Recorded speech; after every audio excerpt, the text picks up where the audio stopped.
to all our participants in India, and good morning to our audience from Germany and other parts of the world. Welcome everybody to Training Made in Germany and to our online event, BET on the Move webinar series. Today's topic, National Education Policy 2020, the game changer for Indo-German collaboration in vocational education and training. I am Arunachalam Karthikeyan, head of iMOVE representation in India, and I'm also happy that you are all with us today to explore emerging fields of cooperation between vocational training institutions from Germany and India in the context of the new Education Policy 2020. Our organization iMOVE is the networking platform for German training institutions and companies which offer vocational education and further training for their international partners.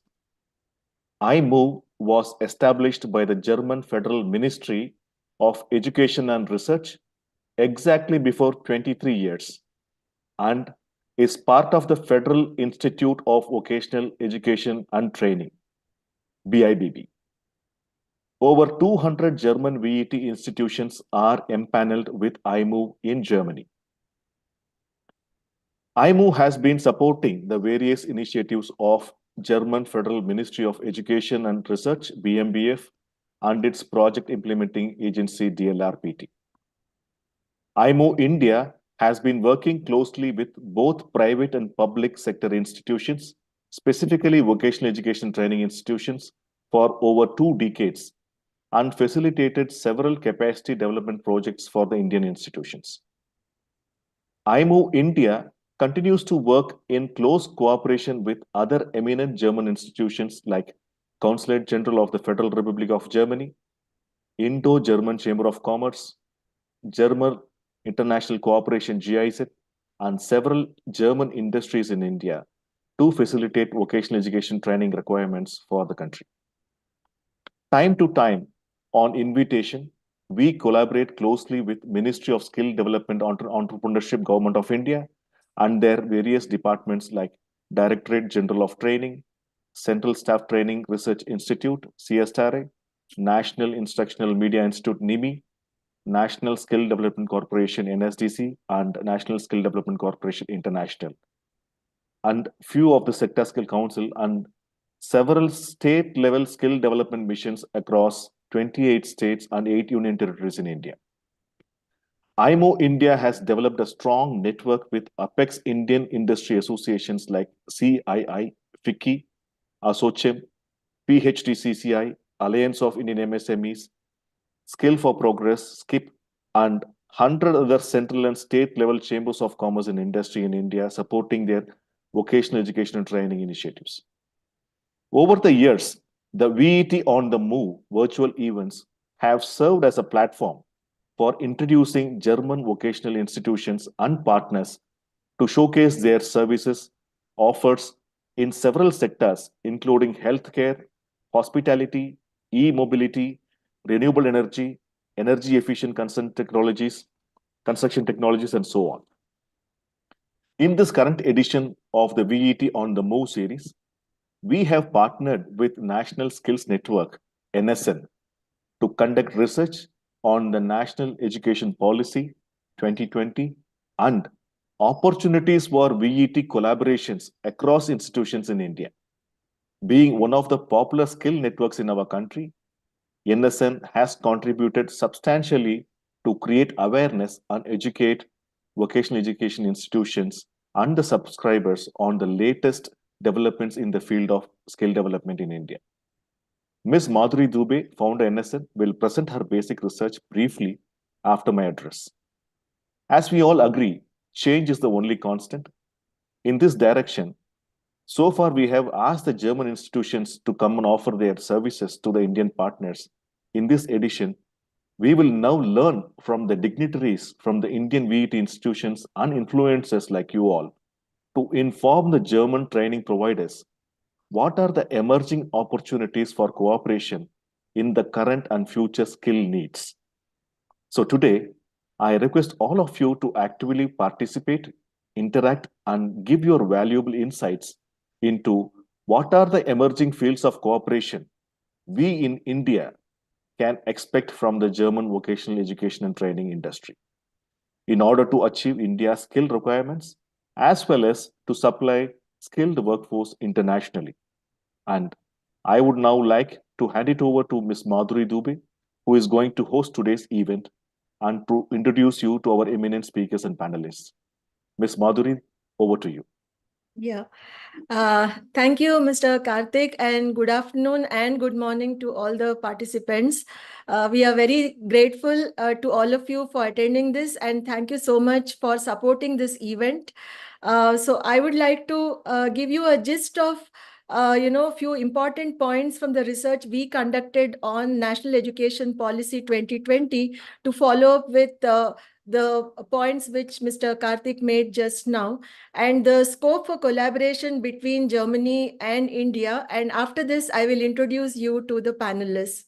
So, as most of us are aware in India, this is a very path-breaking kind of a policy, which is setting a new trend for education in India, where in the history of the country, for the first time, we are strongly trying to connect education with employment. And that is where between education and employment, we have the role for work integrated learning or training or skill-based education or TVET or vocational education.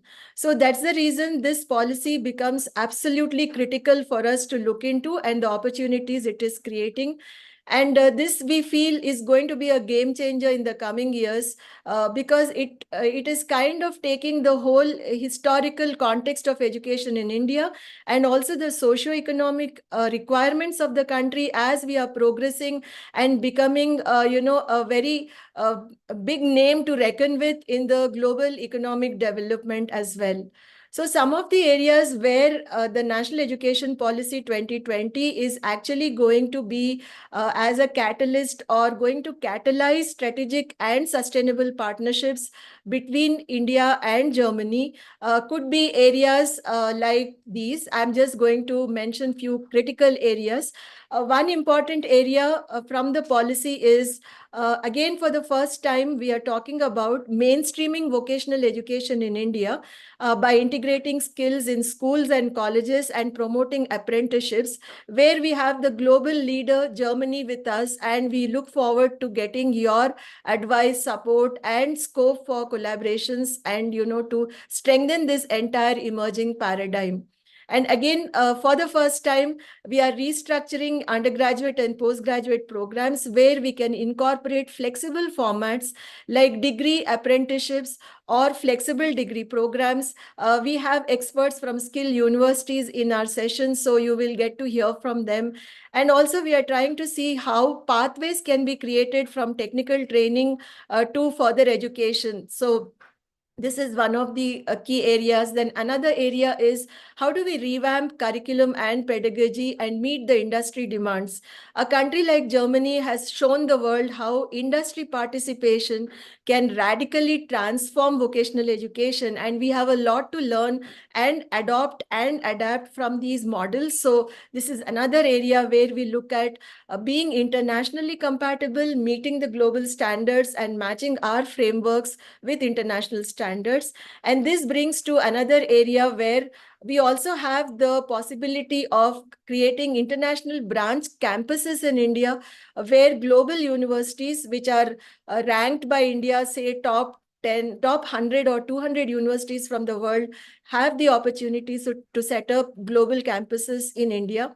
And we also have new opportunities coming up in the form of exchange programs, where probably fellowships, funding, etc., also might be one of the opportunities. And another area which I would like to mention strongly here is focusing on green technology, Industry 4.0, and AI-enabled industry solutions. This is one area which came very strongly from our research, where we seek a lot of cooperation, because India also is making a lot of effort, putting in a lot of effort through platforms like Skill India Digital, which is also known as Sept platform. And there are many other initiatives where you can see there is a huge push for creating skilling programs in this, because we foresee a lot of employment in these areas. Along with this, we would also like to see what are the opportunities where Indian talent can contribute to German economy and take up job roles in Germany. So with this, I would like to conclude the summary of the research that we did. And I would like to go ahead and introduce the speakers very briefly. We have with us Mr. Mohan Iyer, who is the business head and general manager at Christiani Sharpline Technical Training. And he's been there for almost, I think, 28 years now, a very senior person with Christiani Sharpline, and also bringing all the German expertise in India, and actually doing things at the ground level. So we have a lot to learn from him, because he's handled this, with people, with the stakeholders and the change makers in India. So welcome to this webinar, Mr. Mohan. And another common factor between all the speakers today is they're all qualified engineers and have had an amazing track record of contributing to skills and education, almost averaging like 25 to 30 years, I would say. So he's also an engineer, and I have been into a lot of technology like Industry 4.0, robotics, mobility, and many other aspects of technology. And then we have Mr. B.V. Sudarshan, who's the managing director and board member at NTTF, EduTech NTTF. And NTTF, as we all know, is one of the oldest and pioneering institution in India in terms of technical training, has made a difference in the life of several hundreds of youth in India. And most of the students from NTTF have themselves become role models. So Mr. Sudarshan has played a very key role in building NDTF over the years, and also he has contributed to set up partnerships with other countries like in Europe and other countries, Germany, USA, and many other countries. And he's again spearheading many initiatives in NTTF. So I think we will be really benefited with the interaction we are going to have with him today. So welcome to this webinar, sir. Then we have Dr. Siddharth Chaturvedi from ISECT and Scope Global Skills University. We all know Dr. Siddharth Chaturvedi as the director of ISECT Group, a huge group representing the Central India. Another interesting feature is we have good representation from India. Mr. Dr. Siddharth representing Central India, and Mr. Sudarshan from the southern part of India, and Mr. Mohan from the western part. But then, the impact they are creating is across the country. So that's the huge impact. And Dr. Siddharth Chaturvedi is also the Chancellor for India's first skill university in the central region, known as Scope Global Skill University. We all know it as popularly as SGSU, which is located in Bhopal, Madhya Pradesh. And Dr. Siddharth has been contributing through ISECT for several skilling initiatives, partnering many government programs, setting up, state-of-the-art skilling centers. And the impact of ISECT is not just for skilling, but it has widened into many other related aspects of skilling, which go into employment, teacher development, and many other aspects. So that way, I think we have a very good panel of speakers. So I would like to get started. Mr. Karthik, can we get started with our discussion? Yes, please go ahead. Okay. So let me get started by asking Mr. Sudarshan. So Sudarshan sir, could you please share your views on the need for high quality technical training in India, especially when we are talking about international collaborations? And what are the opportunities that are evolving in the context of partnerships that we are exploring with countries like Germany, let's say through skill-based training, technical training, apprenticeships, or even scope for employment? Thank you, Madhuri. First of all, Guten Morgen for the Leute aus Deutschland. So first of all, starting on time at 1:30 is a great beginning for this webinar. I think most of our German people will like the Punktlich start. So good job, Madhuri, on that front. I think Madhuri has spoken about NTTF. So NTTF started in 1959 with the Switzerland government and also some of the German people involved in starting our institute way back in 1959. So we started with 20,000 students. Now we have about 20,000 students across India undergoing TVET education. So I'm not going to dwell too much onto that. Maybe you can visit our website for more details. But coming to the context of Madhuri, what she is telling, you all know that India has a very big demographic advantage, and Germany is, compared to Germany, Germany is having an average age of 48 plus and also struggling with the skilled labor shortage. Whereas on the contrary, India has a enormous population of youth. And every year, if we have to satisfy our youth, 70 lakh means 7 million to 8 million jobs has to be created every year for the Indian youth coming out of the education system, which is a huge demand. Okay. And also, our Prime Minister has made just a big announcement day before yesterday in US that India will also address the global skill gap. So the amount of skill awareness and the skilling education we are seeing over last 5 years has been very, very encouraging, which is not only going to satisfy Indian demand, but also we can support the global skill shortage.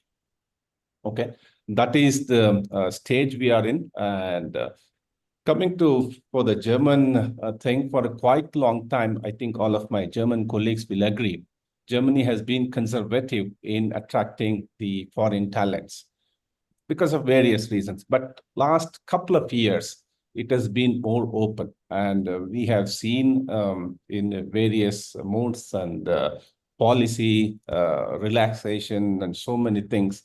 And Germany is coming forward to attract the foreign talents. And we are in discussion with various institutes and organizations on addressing how we can match the skill gap. So just a German member was projecting about every year they need about 300,000 to 400,000 skilled labor for next 10 years. So which is going to be a huge task both for Germany and also for other countries to fulfill this task. Main challenge is being the German language. So that is also very essential.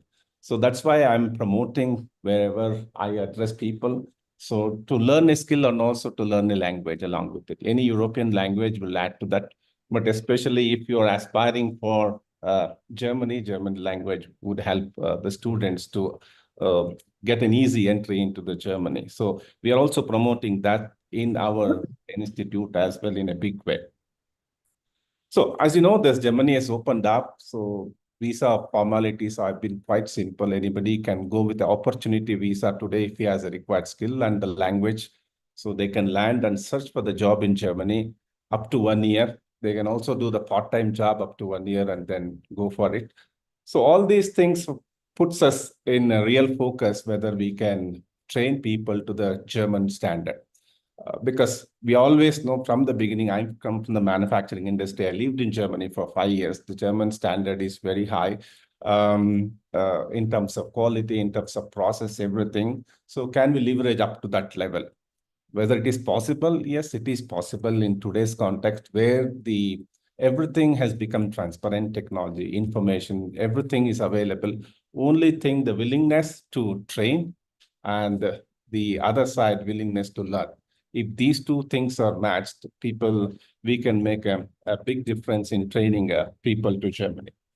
So we are, from the NTTF side, we have like in Germany, the apprenticeship Azubis program. So we have entered into an agreement with one of the German companies, and we have our students, after completing our courses, will also join the apprenticeship course in Germany.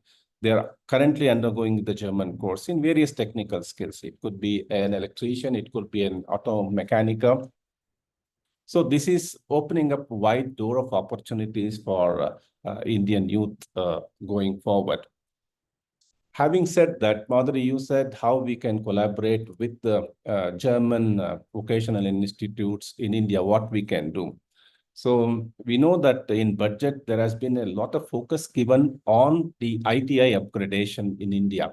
About 1,000 ITIs will have to be get upgraded.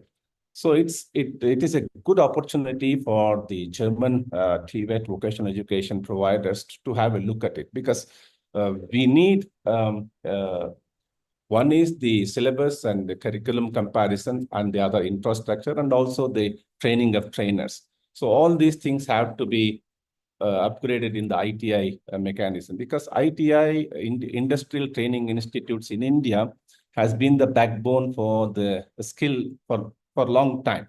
It has been not in the focus for long years, but now the government has made it a lot of focus and attention, and they have allocated a huge amount of money funding for this project. So where the vocational training providers from Germany can look at it and can collaborate with various government agencies and also training providers like us to upgrade to the German standard level, all in terms of syllabus. Because I don't want to, we have been working with some other German companies where we are comparing the syllabus. There are a lot of gaps in the technology and the way we teach. So it needs to be upgraded to that level so that we come to the same level of education, both in terms of India and Germany. So that provides a good opportunity for German vocational training providers and other institutes to collaborate in India and to make use of the opportunity available here, and also make use of the youth and the demographic dividend available in India. Right? I will pause for now, then I will come back later for anything. Yeah. Thank you, Sudarshan sir, for sharing your views and also emphasizing on the ITI aspect of it, where you also refer to the budget. This is, I think, one of the items it's top on the agenda for the Indian government as well.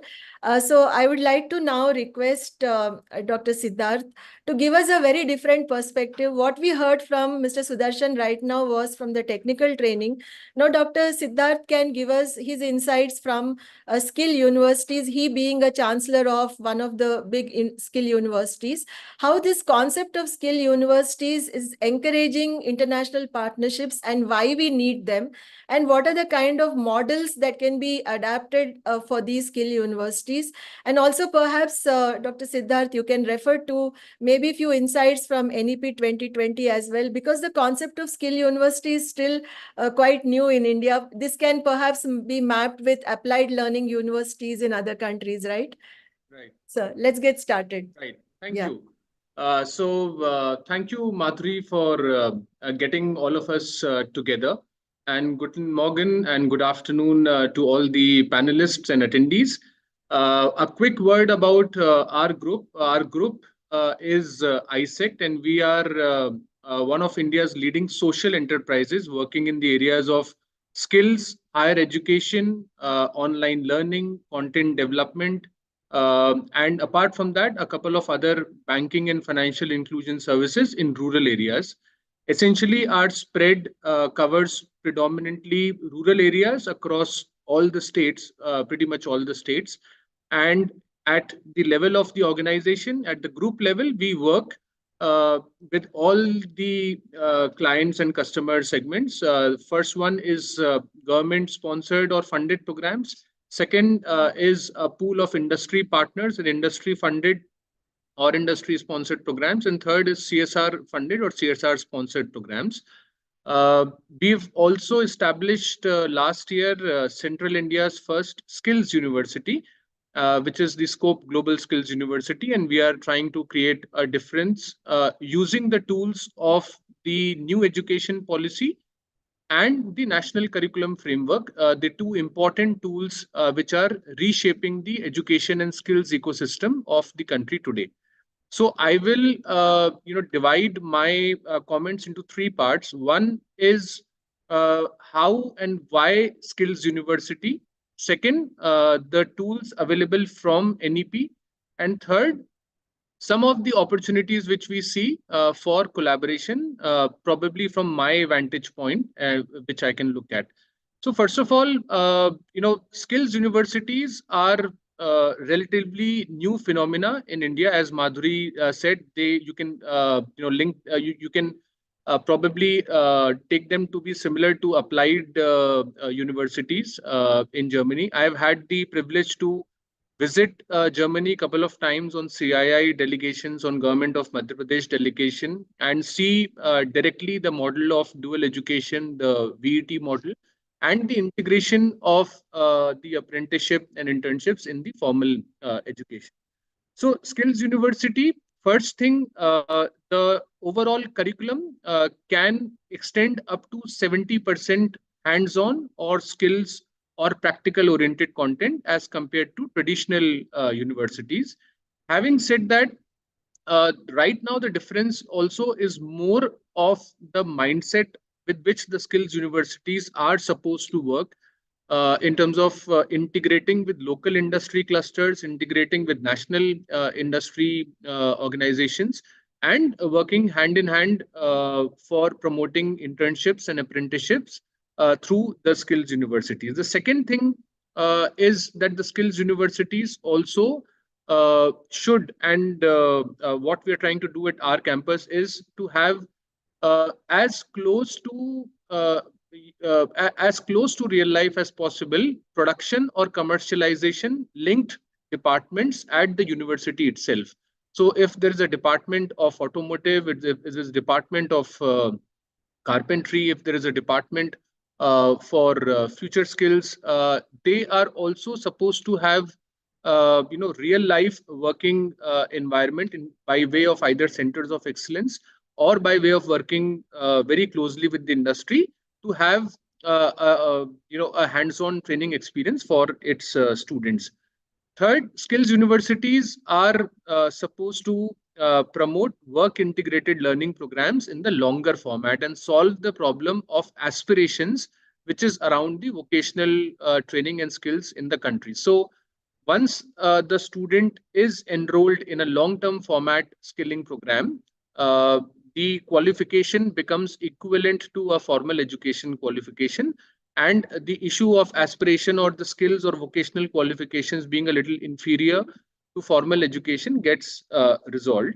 There is another very important aspect of skills universities, and we are also trying to do that at our campus, is to contribute heavily towards research and analysis of skills mismatch or skill gap studies, or identifying the right kind of data around which the policies and training and skilling programs should be evaluated. So, one of the big challenges for a country like us is also to have one source of data around which skilling policies or demand estimates can be created, and around which skilling programs which can be established. So, all in all, skills universities are supposed to be a newer kind of institutions working hand in hand with industry and embedding as close to possible the real life working environment within the curriculum.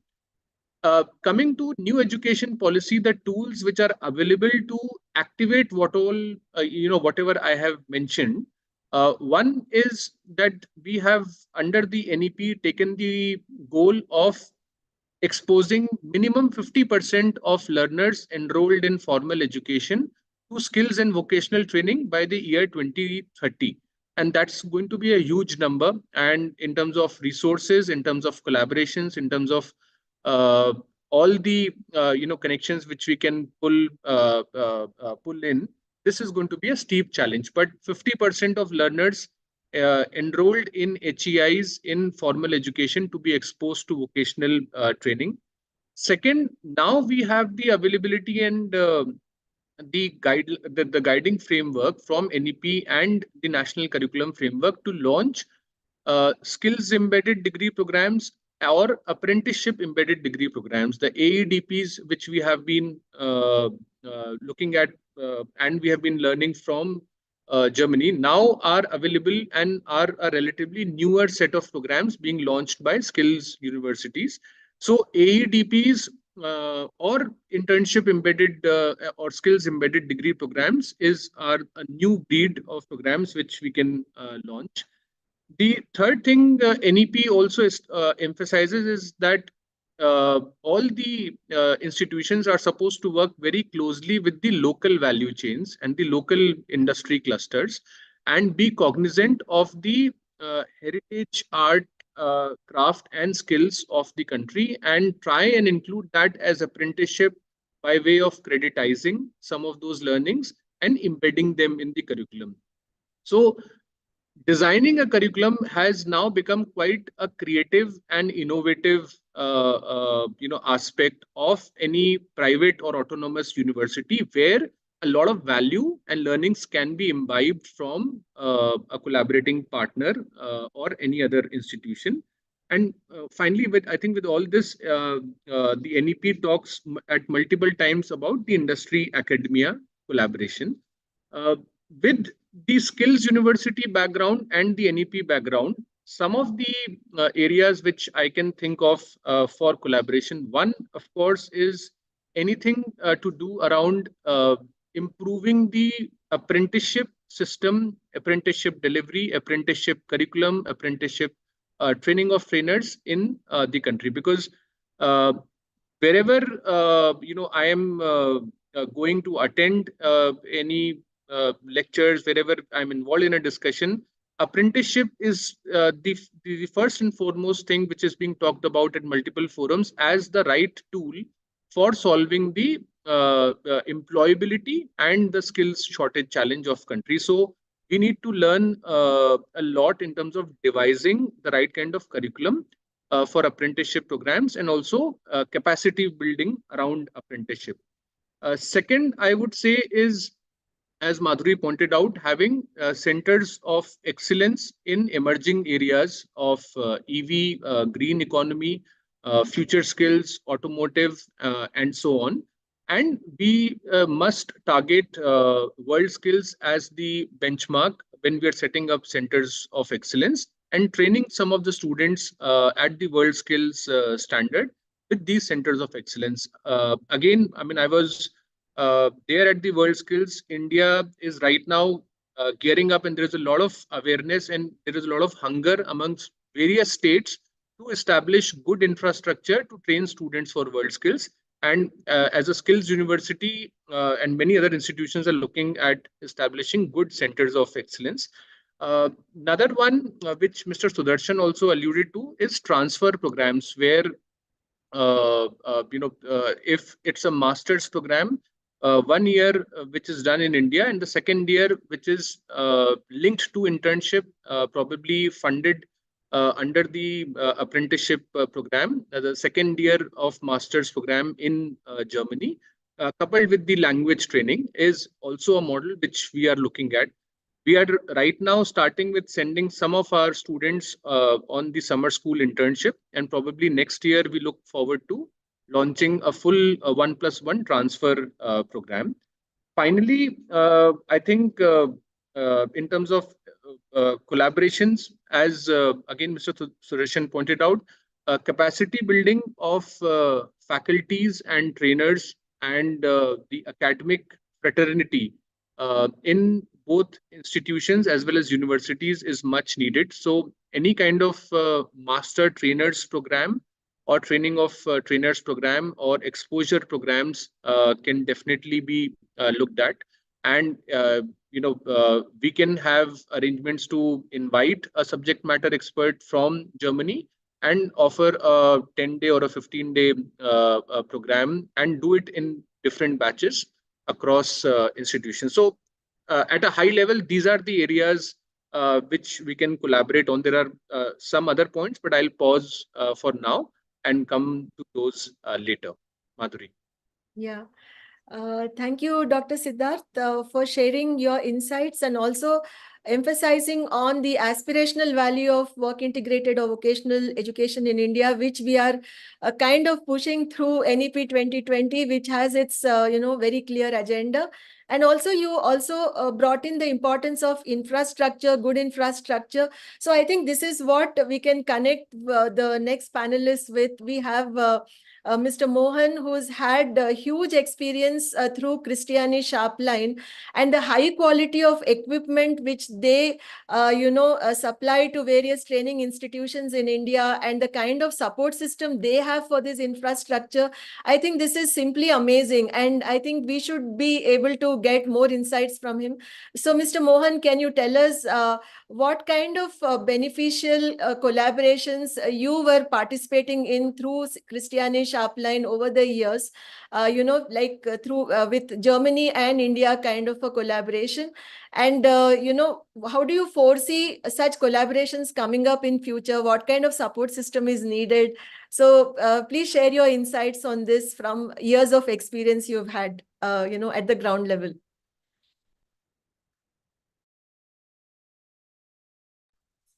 You're on mute. Yeah. So sorry, I didn't realize that. Thank you so much, Madhuriji, and a very good morning to all the participants from Germany, and a very good afternoon to everyone here in India. Yeah, as Madhuriji put it across, we are in the form of Indo-German joint venture here in India, and we've been here since 2009, and it's almost now about 13 to 14 years.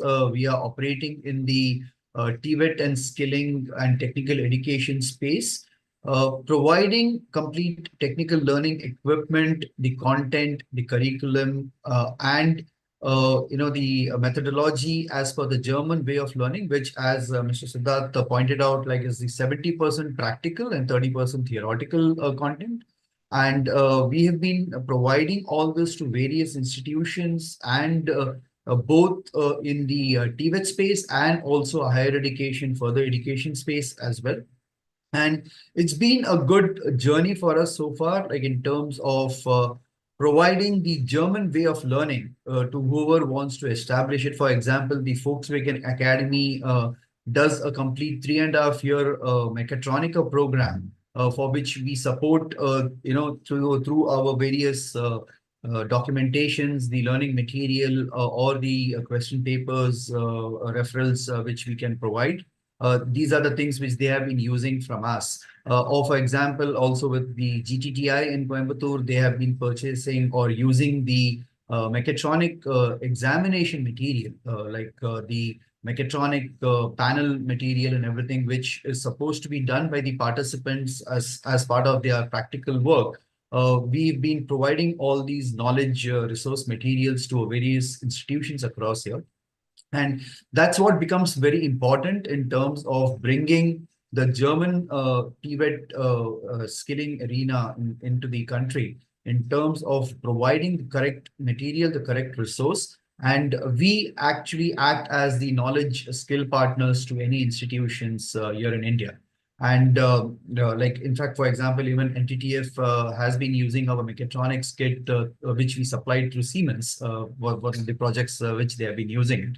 So likewise, a lot of other areas which we support in the technical skills in the TVET format, right from the basic mechanical fundamentals to advanced CNC technology, electrical, electronics, automation, which also has the latest Industry 4.0, sensorics, and all the other areas, automotive, basic fundamentals to advanced electric vehicle technology. In fact, Mr. Siddharth also mentioned the need of all these equipments to come in. So plus renewable energy, again on solar technology, HVAC, air conditioning, or in terms of sanitation, plumbing, drinking water, gas piping, bathroom installation type of equipments, wherein these are all learning kits, the trainer kits, which can be provided along with the German learning material, both for the trainee and the trainer. Like, Siddharth also mentioned the need of having good trainers. So we also are into the area of technical trainers,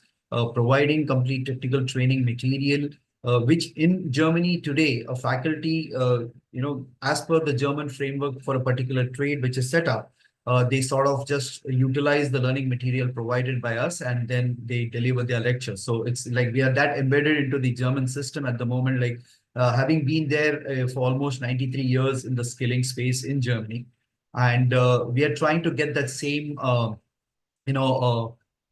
technology or the learning aspects into the Indian system. And I feel with this new NEP policy having come across, it's also opened up a lot of avenues for us in terms of the versatility which it brings in. Also, like earlier, there was a slight restrictions which we could feel in terms of institutions trying to adopt the content of the curriculum in terms to bring it into their system. But with this new NEP, there has been a little bit of flexibility which the institutes have been also taking up. And we feel that going forward with all the migration and the skills requirement opening up in Germany, this could lead a very good area for the company as such for us in trying to provide quality learning material which could be beneficial to a lot of students here who are looking to also migrate into Germany into various skilling initiatives. So that's a area which we can very well support a lot of institutions, a lot of universities, or even from the ITI level, which can come up like, the project which the government of India has initiated for those 1,000 ITIs. We could be a very good support system in terms of providing the end-to-end solutions for all this. So this is what basically we've been doing in India. And probably I'll take a pause here and then we can go ahead with the other discussions. Thank you so much. Thank you, Mr. Mohan, and thank you for sharing all the experience which you had, in terms of implementing these solutions at the Indian training institutions. I think for all of us, one of the important points here, the key takeaway is the importance of infrastructure. It really has to be world-class, global, standard infrastructure that also creates aspirational value for training. Right? So I think that's very important for all of us. So let's think more about it. So at this point, we kind of close the first part of the discussion. We will move ahead with the second part of the discussion. But before that, I have one announcement to make. We have the second session of this webinar coming up on 1st October. So I would request all of you to be attending that session as well. In that session, we have panelists. I'll just read out the names. We'll have Mr. Mahendra Payal from NSDC, Mr. Pravesh Dudani from Medhavi Skills University, and Mr. Mohammad Badran from GIZ. So it might be very interesting for you to listen to them and follow up the discussion. So this is coming up on 1st October. And today's webinar, we are also live on our YouTube channel. So we'll share the link here. If you wish to share the link with any of your colleagues, you can do that as well. So Mr. Karthik, would you have any points to share before we move to the second part of this discussion? Yeah, definitely. Thank you, Madhuri, and thank you, respected speakers. And see, most of the points we covered, maybe for the benefit of the German vocational training providers, can we also throw some light on which are all the emerging or most sought after fields that is in your experience in your institutes across India you are seeing, and which are the fields which is much needed for India as well as for international requirements. If Sudarshanji can give your experience having so many institutes across India, it will be highly beneficial for the German partners. Yes, yeah. And this would be like a common question for all of you, all three panelists. Areas where we see scope or where we see the urgency for skills training. And also another point could be along with this, how the policy is creating a friendly atmosphere, and if there are any challenges in the past, we would like to inform our German prospects and partners. What are the challenges and how did you kind of overcome those challenges? I mean, how positively, you have taken it. So you can add these points as well. So let's get started with Mr. Sudarshan. Yeah, thank you, Madhuri. So first I would go with what Karthik has requested. NTTF is from the technical background. So what are the requirements we are getting for Germany, especially in the technical field, is like electrician and welders and all manufacturing related activities, which they have a skill gap as of today. So there we are concentrating more on the a little bit, not at the engineering level, mostly at the operations level and the mid supervisory level. So these are, and also mechatronic engineers and automation experts, robotic programmers. So these kind of requirements we are getting as of today.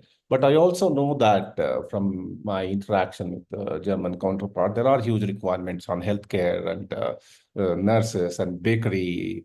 All these requirements are also there. So from the technical perspective, whatever I have mentioned is still valid.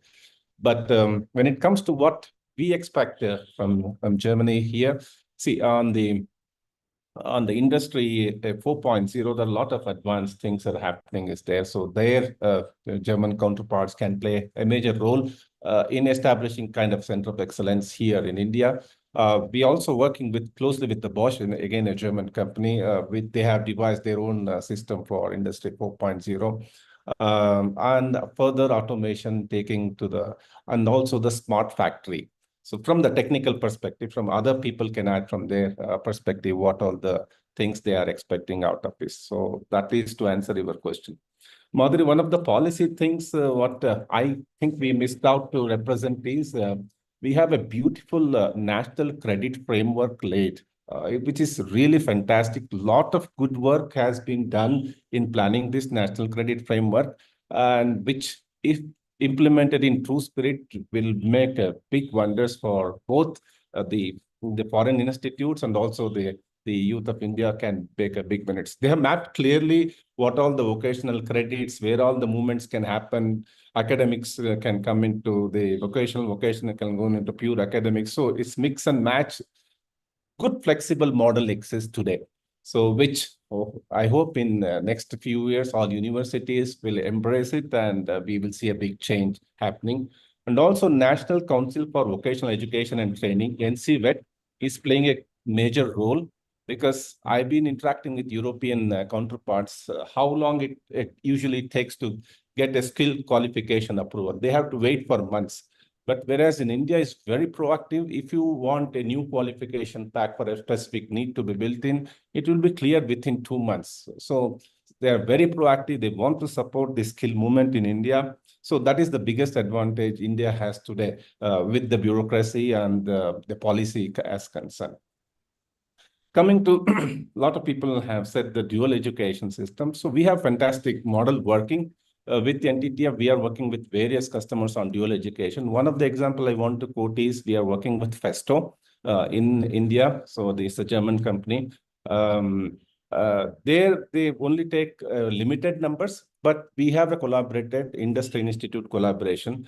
They go 3 days there in Festo, and 2 days they come to our class. So it's a fantastic model working, which we could take it up further.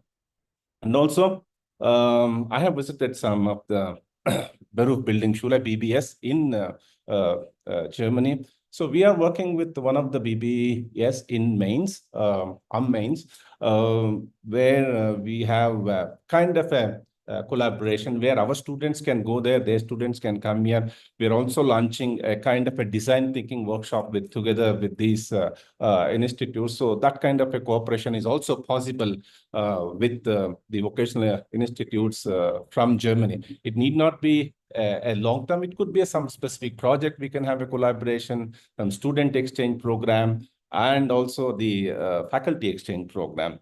We had faculties from Estonia with us for a month, getting trained in mechatronics and automation here.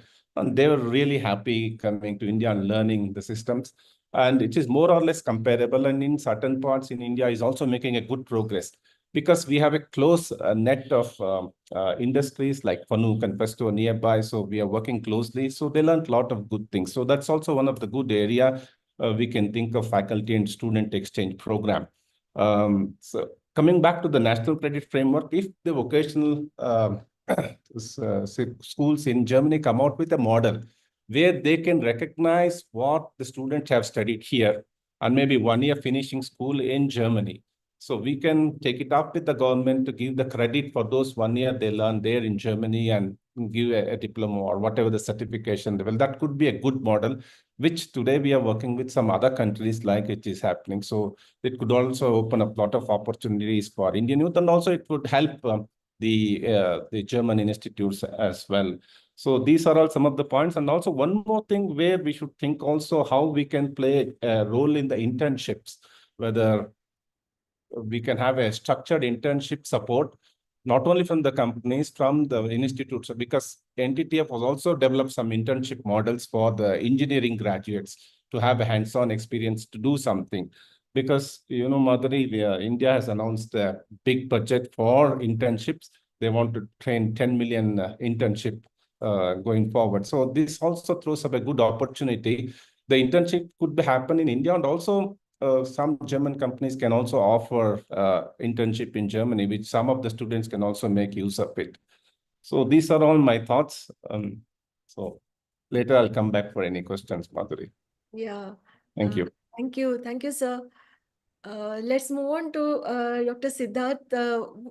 So how would you tell us, like, how would you define these key, important areas that are coming up for skilling and training? That is one important point, as Mr. Karthik also mentioned. And second, I think you can also add to the National Credit Framework, which Sudarshan sir just mentioned.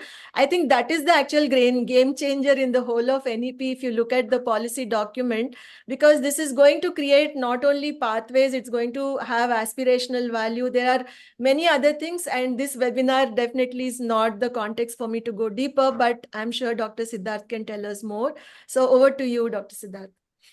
Yes, no, thank you for bringing that up again. And if the national education policy established the intent, the NCRF or the credit framework is actually the tool which takes that intent forward and lays down a path for all those requirements which the skilling fraternity has been throwing up for many years.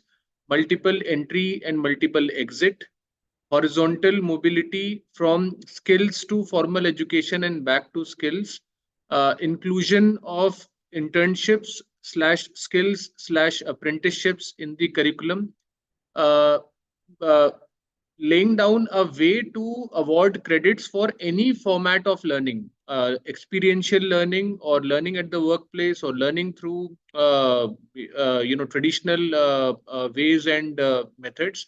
Now there is a way to award credits, and also more importantly, establishing the process of banking those credits and redeeming those credits as you go along in the career. So that academic bank of credits is also a very important update. Yes, we are in the middle of implementing all these groundbreaking policies, and the system will stabilize in a few years. I think once the awareness is there, right, till the grassroots level, till the last institution, and we see some success models coming from this. Till that time, it will be a topic for discussion. Coming back to our question, first, from our point of view, the areas which we are seeing demand for skills from the youth or from the requirement point of view, one, of course, is the entire future skills area. So future skills, both in the short term format, meaning 3 to 6 month courses, and the long term format, meaning a traditional degree program like a bachelor's in computer application, but coming with AI as a specialization, or coming with cyber security as a specialization. So we are seeing, especially in this admission session for HEIs, there has been a sea change and a big jump in offering programs with these kind of specializations. And in the short term scenario also, across our funding partners from global foundations or CSR partners, or even the government programs we are participating in, increasingly the target allocation or the initiatives are now built around future skills areas. So future skills is an important area. Second, I would say the entire bucket of sustainability, which we are becoming more and more aware of, and we are increasingly understanding the importance of it, and trying to get that into classrooms beyond just discussions, get that into classrooms and create programs around the entire sustainability area. It covers energy, it covers water, it covers waste management. And these programs, in fact, at our university, we are in the process of setting up a school of sustainability, and we are looking at some homegrown best practices and partners to support that school as well. So that is also an emerging area. Hospitality and tourism, both from our home state, Madhya Pradesh, and from the national priority, again, a very important area, employment generating sector, and also has good aspirational value amongst youth for taking up programs, and also an area where Indian students are traditionally doing well at the world skills level as well. So hospitality and tourism is an important area. One specific sub component within the overall IT area is the ABGC sector. A lot of demand and a lot of push from the central government, as well as many state governments coming up with their own ABGC policy. The animation, visual effects, gaming, and comics sector is going very strong and has very good aspirational value also amongst youth. So it ticks both boxes in terms of growth potential and aspiration from the youth. Another area is the entire financial services domain, especially products and services targeted at the rural country. And with the fintechs dominating the startup space within our country, financial services and financial services professionals, fintech professionals are also an important area. So these are the sectors where we see good demand from student, has good aspirational value. I am not going into high employment generation sectors, but a little lower on aspirational value like textiles, construction, and so on. But I have looked at these from the demand from students' point of view. Second, in terms of themes, some of the important themes which are right now dominating, being discussed, and the work is happening towards that. One is any programs targeted to increase the participation of women in workforce and women in STEM careers, women in STEM education. Again, at the center and at the state level, this is a big discussion topic. There are different budgets, there are different schemes. Anything to do with the women and their skills upgradation is an important topic. Second, with the rapid change in technology, upskilling and reskilling of the existing employees, especially in the MSME sector, which is the backbone of India's economy, is another area of concern. So all those people who are already employed in the small and medium scale manufacturing units, and their upskilling and reskilling at a manageable price point for the industry owners is also something which a lot of industry chambers are talking about today in different states. Third, as we've discussed, international mobility is now a national priority, and anything which can promote mobility. So we need from language training to data assimilation for international opportunities available is another thing, again at center and state level.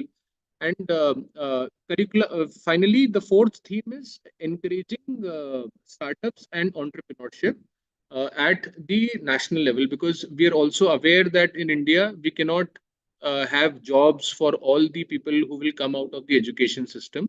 So entrepreneurship and startups is a big push, and any work happening around that area is also welcome at the center and the state level. So these 4 themes: women, upskilling, reskilling, international mobility, and entrepreneurship and startups thematically are very important. Just very quickly, some of the examples or what we are doing at our institution in terms of collaboration and attacking some of this is one, having some kind of nano credentials or nano masters program where professors from an institution from Germany teach our students online, and we give, let's say, 2 or 4 credits to those programs is one area which we have started experimenting from last year. Second is establishing centers of excellence. We have one center of excellence from Lucas Nule on the power engineering segment, but more COEs on these areas which I mentioned are required. Transfer programs, if they can come with a fully funded industry apprenticeship supported second year in Germany, are a good starting point. And internships, again, we have prepared some of our students for going into summer and the other internships, and more such internships can be looked at. We're also looking at finally one probably an overall academic partner from a skills university point of view, who becomes like the overall curriculum vetting partner and curriculum consulting partner for devising relevant curriculum and industry relevant curriculum for institutions. And I'm sure there are many other institutions who would like to have, apart from industry partners, an overall academic partner also to be the sounding board for curriculum design. And joint research projects from especially HEI's point of view, higher education point of view, is a big area. So any research project which can be done by co-PIs from India and Germany is a big area of collaboration. A lot of research scholars are looking for such international opportunities for taking up joint research projects. Madhuri. Thank you, Dr. Siddharth. I think you have elaborated on many aspects of the scope for partnership, and also the the top areas where we expect a lot of skilling and work-based learning to happen in India. So with this, I would request Mr. Mohan to tell us from his point of view, what would be these areas for collaboration from the school and college, and also I would include entrepreneurship kind of initiatives, because infrastructure plays such an important role, as I already mentioned. So over to you, Mr. Mohan. Yeah, thank you, Madhuri. Basically, as I mentioned earlier, we focus on the technical skills part of it. So, answering the first question of entrepreneurship, there could be a lot of areas which a student, once they learn the technical skills, for example, EV, which is a very important topic in India at the moment, with a lot of e-vehicles being sold by a lot of manufacturers. And there is also a lot of shortage of technicians to maintain those cars. So that is an area which could be sort of thought about to be established by institutions and train students on becoming EV technicians and EV engineers for especially, and then they could either get employed with all the service basis of the OEMs, or also begin on their own, depending upon whatever training they acquire. That is one area. Another area which is also very much prevalent in India today is on vertical mobility, which is the vertical transportation, escalator, elevator, and walkator installation, commissioning, maintenance. And with the amount of metros and the malls and the way the vertical mobility is growing in the country, there's a huge dearth of engineers and technicians to maintain them. So this is another avenue of learning which could possibly happen, wherein again we would be able to support. And of course, then you also have the future skills of AI with Industry 4.0 or Industry 5.0 is what companies are talking about. So a lot of areas which people could learn on with these subjects as the focus. but again, not sort of forgetting the basic fundamentals. Like what we always tell when we try and establish a center in an institution is for the students need to begin from learning the fundamental levels to go into the advanced levels. And another area which is very important, as Dr. Siddharth also mentioned, is train the trainer. Unless the German way is like having a very good Meister, as what they call it as, in terms of the technical skills. The trainer has to be trained very adeptly in all these technologies to take it forward. So these are some of the areas which we feel could be of importance as far as the technical skills are concerned in the coming years or the days ahead. Yeah, thank you, Mr. Mohan, and also for bringing back the importance of, one of the top industry sectors like the EV sector, which is going to really transform the mobility industry, the automotive industry, and also create opportunities for mostly entrepreneurship as well, as you mentioned. So I think with this, we close this part of the discussion. So before we move ahead with questions from the participants, I would request Mr. Karthik to probably highlight some of the areas which we, just discussed. Thank you, Madhuri, and thank you, panelists. Some of the areas I think still we can deliberate is about the e-learning modules and how effectively it's taken in India. And see, because the pandemic has paved the way for all the international agencies also to create a lot of e-learning modules. And as I mentioned earlier, we have more than 220 German institutions empaneled with iMOVE, and across sectors, all the 330 occupations across sectors. And most of our partners in Germany, they are willing to offer their e-learning modules. And probably Dr. Siddharth and Sudarshanji, you can share how effectively we can take these e-learning modules and try to, because nowadays even the trainers are done through the e-learning modules, and the train the teachers. And this is one aspect I would like you both to give your views. And apart from you, we should also know, Madhuriji, we should open up to the participants. I think I'm seeing a lot of chats happening, Yes. and a lot of our participants are also experts, and they would like to also give their point of view. This is e-learning is one point, and the second point what I would like to open up is this: are there any training already provided for the specially abled people in our country?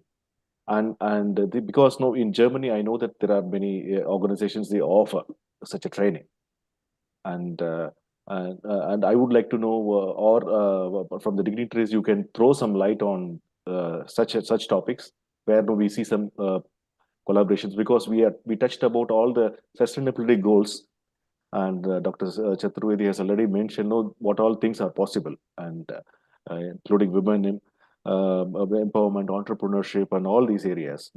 So we can throw some light on specially abled people, the courses for them. And the third is that we would also like to know, because we talked about a lot of mobility, and when we are talking about Germany and India, Sudarshanji has already mentioned what could be the possible demand over the next decade.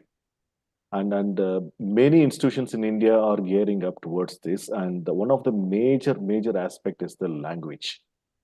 The German language training in India, teachers, how to get the teachers. What is your experience? Because I see at least two of our colleagues from TELC also look interested to know more about such topics here.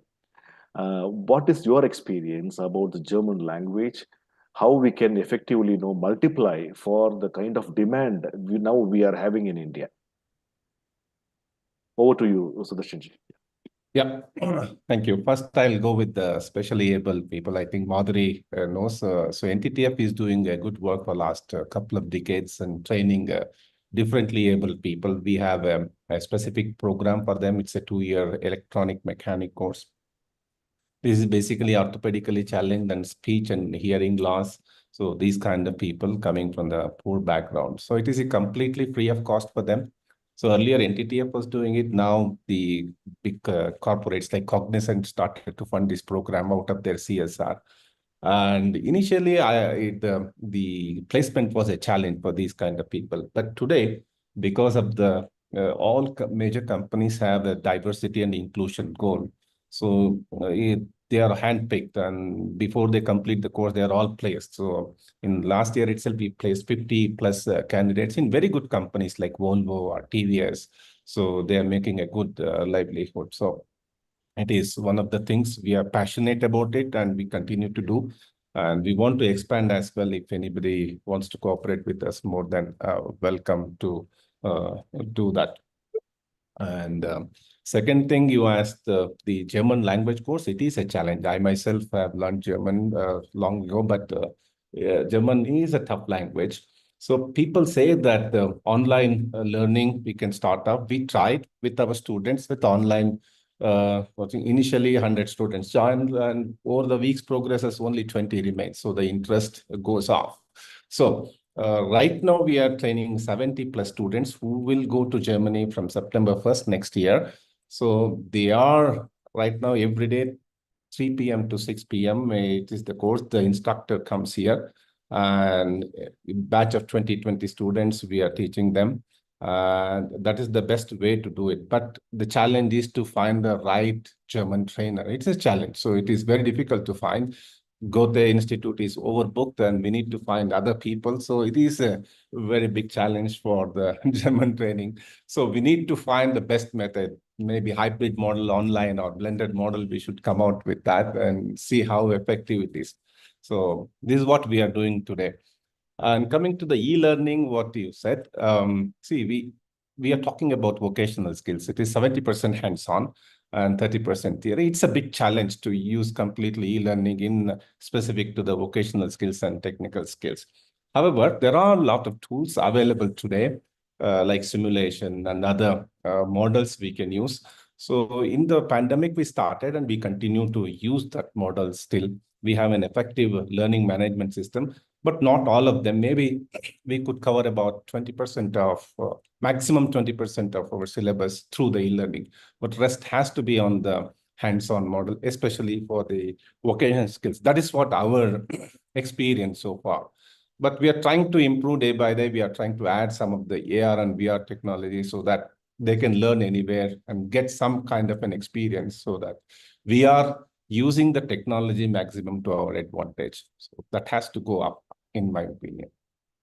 Thank And you. one more thing I want to tell Madhuri before I forget. So for the counterparts in Germany, there is a Erasmus Plus funding available. You all know that. So many institutes have used this fund for their staff coming, faculty coming over here, student coming over here. So you can make use of this.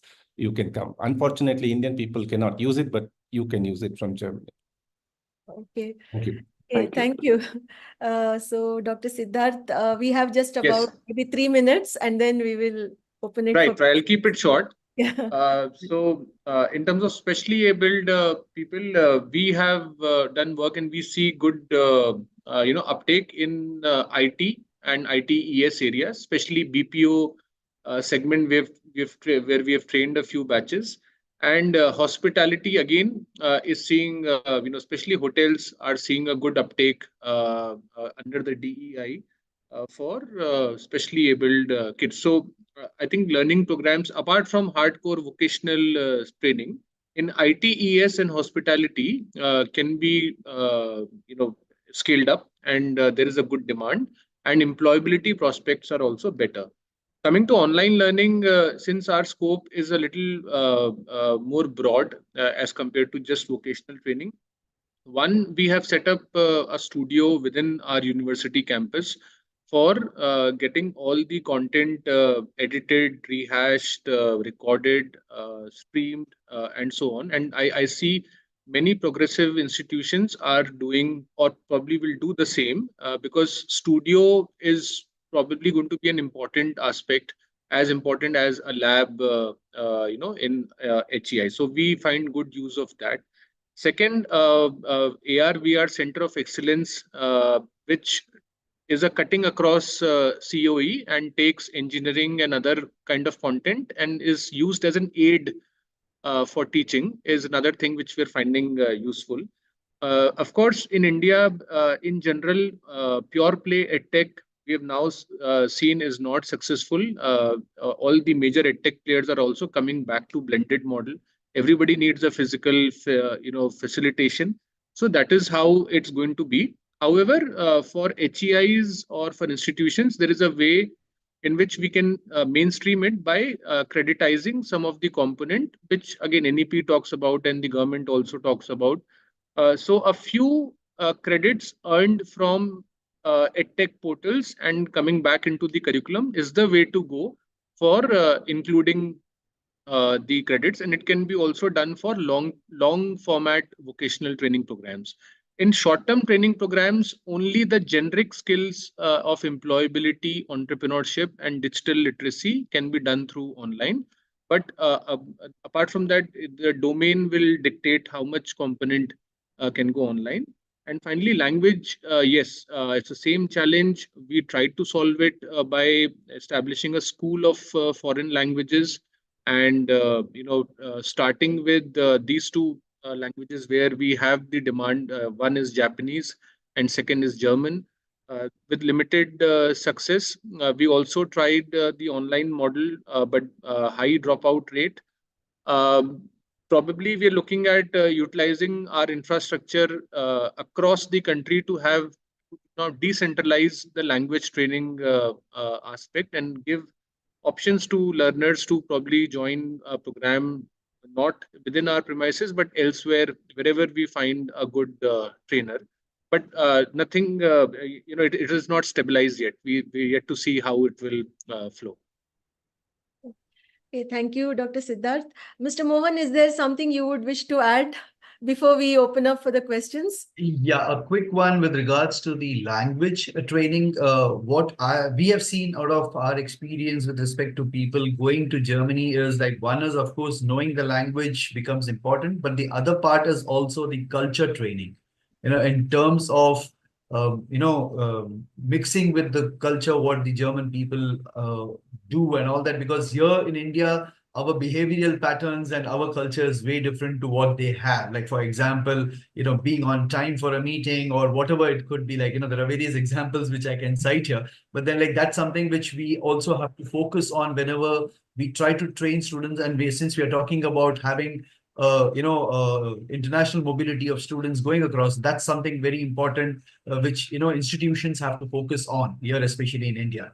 And of course, the e-learning part, yes, that's also a lot of companies or institutions are now going into the hybrid mode, both with respect to learning the basic subjects onto the e-learning and then getting onto higher end subjects onto the practical mode. So that's also happening. So that's what we are seeing in terms of our modules getting used in that way. So this was what I wanted to have as my submission, more so for the language and culture part. Thank you. Thank you. Mr. Thank Mohan. you. Thank you. You for re-emphasizing the language and culture sensitivity and also the scope for technology. So now let us have questions from the audience. We are open for questions, and I can also see some comments, but if you have any questions, you can please unmute yourself and ask the panelists and Mr. Karthik as well. Let's get started. Thank you. This is Neeta here. May I come in? Yeah. Yes, Neeta. Yes. Thank you so much. So I think the discussions have been absolutely insightful and focused. So that's very kind of you, because this is something we don't get otherwise. Just one question, maybe Mr. Sudarshan, since you touched upon this and you're, I know, involved in this heavily. All of us know there's a requirement for training of trainers. That's where really it all starts. But I just want to know, I know I wouldn't say missed the bus, but we are really delayed on this. So where should we start? Should we start with ITI graduates, preparing them, to also become trainers? because I think we are really delaying the process and starting too late. When a program is already designed, we think of starting the training of trainer program, and I'm sure German friends are wondering how we do it. We don't do it well. I'm sure you already know that. But where do we start? I think that's really a question that sometimes bothers me. So since I have this opportunity, thank you. You're muted, Sudarshanji. Thank you, Nita. So I agree, TOT is a challenge, and we have been trying to do our best. But in India, the skill is not a problem. The respect for the skill is a big problem.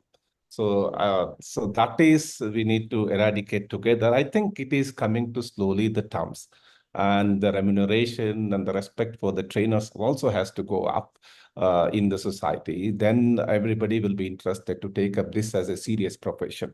So what best I can suggest is what we do at NTTF. So we take the fresh engineering graduates and train them over 18 months of period, providing them a good stipend so that they are interested to learn. So, and then we also award a certificate for their learning. So it's a kind of an education with the stipend so that they become the trainer after a period of training from us. So I think that is the best way to involve trainers and develop them. Of course, the ITIs have a challenge, and you and me have discussed much. It is the problem that nobody wants to spare the already employed trainers. They need to get upgraded to the next level. So they have been trained for maybe 25 years ago, but all the technology have been changed. So there is not enough capacity available to release them for the training and to continue the ongoing training. This is the continuous challenge we are facing when we approach, even if it is free of cost. So the availability of the trainer for the upskilling is also a challenge. So which we need to address it in a different forum too, as a whole of India. Thank you. Thank you so much. Yeah, the participants from Germany, would you have any questions? Would you like to know more from our panelists? If yes, kindly let us know. You can speak or even share in the comments. And there are few observations and some information which is left in the comments. I think a couple of them had to leave early. So please take a look at that. I would request everybody to look at the comments as well. There's some good information. So are there any questions? May I ask, ma'am? Yes, yes. I am Praveer from Ganpati University. Yeah. It is located in Mehsana, Gujarat. Actually, I have two questions. One question is from Siddharth sir. Sir, you mentioned about this nano credentials. So, how did you map this nano credentials with the NCRF? Yes. The nano credentials, which came from one of the partners from Germany, were standalone course modules around innovation and in fact, there were two streams. One was around business and innovation and design thinking, and second one were a little more domain specific, related to AI and robotics and automation. So it was left to us to see if we can embed them either in the BTech program or in the regular, a BCA or a BSc IT program. So and it takes 3-4 rounds of back and forth discussion with the experts there, with the academic council of the university here, and finally now we know that under the NEP we have X number of credits available every semester, which we can do, which we can grant for either the ability enhancement or the skill enhancement stream.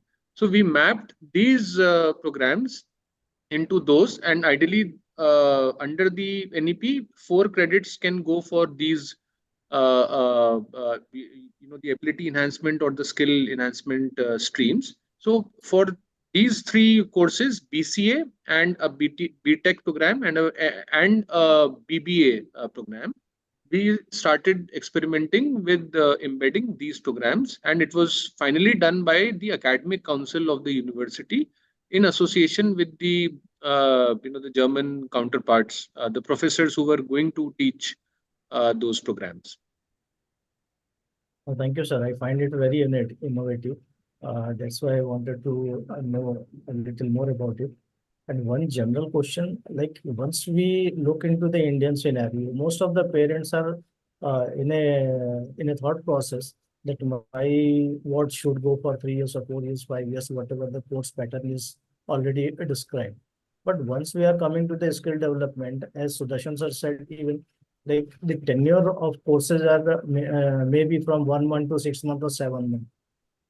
The parents are not accepting such type of courses, as well said by Darshan sir, that respect is required. So how we should proceed? Like we are a well-established university, but from well-established university awarding degrees or teaching students in a more like what we had been doing, and again shifting it from the academic part to skill development part. So it is very difficult to make this big shift because of the acceptance or non-acceptance of the parents or the students. So what you suggest that how we should proceed to mitigate these changes or to go for these changes so that people should accept it? So from my side, I think I can just say that that's precisely what we are trying to solve and and the NEP and the curriculum framework now has solved it to a large extent. And as I could imagine from a university standpoint, taking one of these skilling domains which we spoke about, which are aspirational in nature, and creating a degree program out of that with an internship or an apprenticeship thrown in is a good starting point. And on top of that, if through a German or any other collaboration, if it can be converted into a transfer program, meaning 1 year here and 2 years there, or a 2+1, or in masters it can be a 1+1, then it becomes very aspirational in terms of the salary package, and the it's going to be much higher than what students will get here. So it is our job to I would say package the program in such a manner so that in terms of the curriculum also it looks aspirational, in terms of outcome also it looks aspirational. Thank you. Thank you. Thank you. Thank you, sir. I Thank you think so we much, sir. still have only 3 more minutes. Yeah. So I would like to have one small announcement to all of you. We are going to have another interesting round of discussions on 1st October, and we are going to have more experts joining us. And we would request everybody to please attend again and learn and see the opportunities. And in the comment section, I have seen a lot of interesting comments and a lot of interesting information. I request everybody to please go through it before we conclude this session. And looking forward for the 1st October session. In the meantime, I think there are so many things to be shared, not today on NEP context. We would like to look at only the NEP aspects today, but we have in the limited time tried to address so many issues. And I think if more people would like to ask questions, you can please send the questions to us, and we would talk to the moderators and panelists and try to answer your questions. We still have 2 minutes. Are there any questions from the participants? Yeah. I am Ramchandra Shukla from Pune. I have very short one question to Mr. Sudarshan. Yes, sir, please. He mentioned that there are some roles available for working apprentice in Germany. So I want to know which are the roles, which are the sectors where these roles are available for apprenticeship candidates. Yeah, there are many sectors available. So I was only limited to what our NTTF can scope. So I mentioned it. It is in the manufacturing technician level. It could be a auto mechanic. It could be a machinist. It could be a welding, electrician. mechatronic engineers and basic electronic engineers. So these are the main roles from the technical domain perspective. But there are, if you go through the AHK website or IHK website, there are multiple sectorial demands are put in. So various opportunities are existing. So I've only mentioned very small portion of it because NTT plays a role. Fine, sir. Thank you. Fine, sir. Thank you very much. These are for 1 year or more than 1 year? No, it is a 3-year apprenticeship course where it is funded by the government and the industry. So the students will get an every month stipend of about 1,000 euros per month also. Okay. Thank you. Thank you. Much. And Madhuriji, over to you.